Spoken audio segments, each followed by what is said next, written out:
Prends-moi! Mon Dieu! Prends-moi! Prends-moi!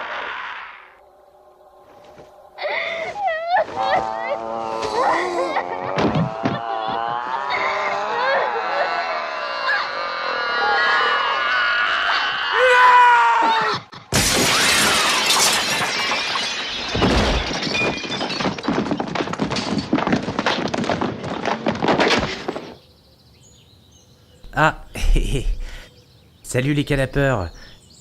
Vous tombez bien? J'étais justement en train de refaire la séquence d'un film terrifiant. Amen. Où je pense que vous avez tous reconnu cette scène. Il s'agit de L'Exorciste, film d'horreur sorti en 1973. Très controversé, il a semé la panique dans toutes les salles de cinéma. Mais saviez-vous que ce film est basé sur des faits réels?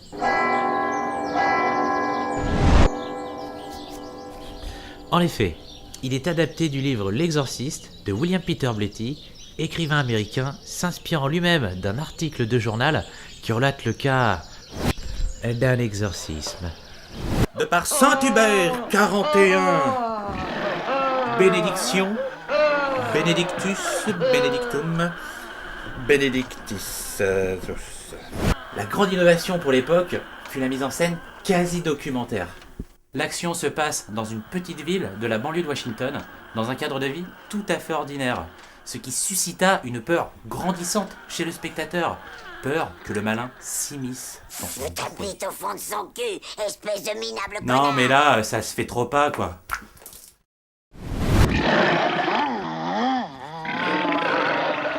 Il faut absolument lui... Attends! La truie est à moi! Baise-moi! Baise-moi! Quoi? Baise-moi! Vite, ma mallette!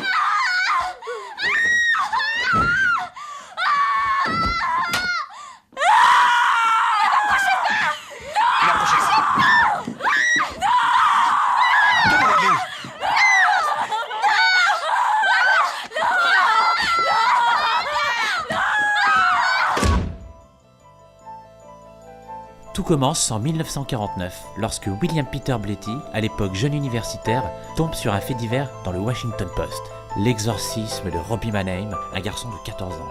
Ce n'est que bien plus tard, en 1971, qu'il écrira le livre qui s'inspire directement de cette histoire.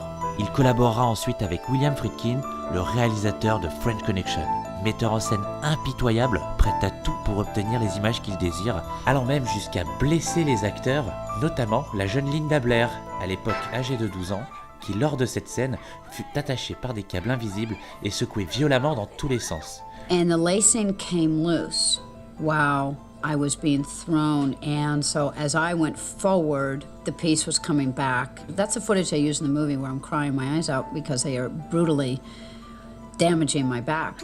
Ellen Burstyn, également connue pour avoir joué dans Requiem for a Dream, se plaindra d'un mal de dos après avoir été brutalement tirée, elle aussi, par un câble. Le père O'Malley, l'un des personnages secondaires, fut giflé sévèrement lors d'une scène. L'assistant réalisateur pleura plusieurs fois. Tout le monde sur le tournage eut droit à son lot de calamités dues à l'intransigeance absolue de Friedkin. He had total freedom, I think. And of course he behaved like a man with total freedom and total power. Veulent à ma vie, mais Dieu ne me quitte pas, et le Seigneur est le soutien de mon âme. Dans toutes les épreuves, il m'a secouru et protégé. Les méthodes peu orthodoxes de William Friedkin ont fait de ce tournage un véritable calvaire pour les acteurs. Mais ce n'est pas tout. Certains affirment que des choses étranges se seraient produites. D'insolubles mystères, des phénomènes inexpliqués. Le tournage maudit.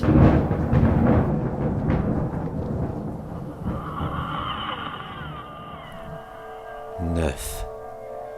C'est le nombre impressionnant de décès survenus pendant le tournage. Suffisant en tout cas pour lancer des rumeurs selon lesquelles les membres de l'équipe auraient tous été frappés d'une malédiction. 9 personnes ont en effet trouvé la mort pendant la réalisation du long métrage, notamment Jack McGowan, peu après le tournage des scènes où il jouait Burg Dennings. Boche, espèce de sale boucher nazi. Jason Miller, interprétant le rôle du père Karras, fut percuté par une moto lancée à grande vitesse. Car ceci est mon corps. Enfin, un incendie inexpliqué se déclara sur le plateau, retardant le tournage de 6 semaines. Après une enquête approfondie, les policiers n'ont trouvé ni problème électrique, ni pyromane.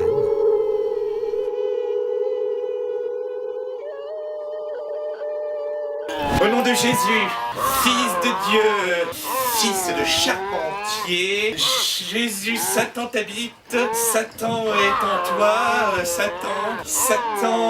Satan toujours. Voilà, allez à Jacques Taët. Pour la petite anecdote, sachez qu'une rumeur s'est forgée autour de Linda Blair. En effet, le film, certes éprouvant pour elle, aurait eu des conséquences néfastes sur sa personnalité et aurait subi un lourd traumatisme. Eh bien, il n'en est rien. Elle sera d'ailleurs dans L'Exorciste 2, l'hérétique, jouera le rôle principal et aura même droit à son fan club. Voilà les canapeurs, Ciné Canap, c'est fini pour aujourd'hui. Je vous dis à bientôt pour une nouvelle émission, mais en attendant, tous à vos canapes.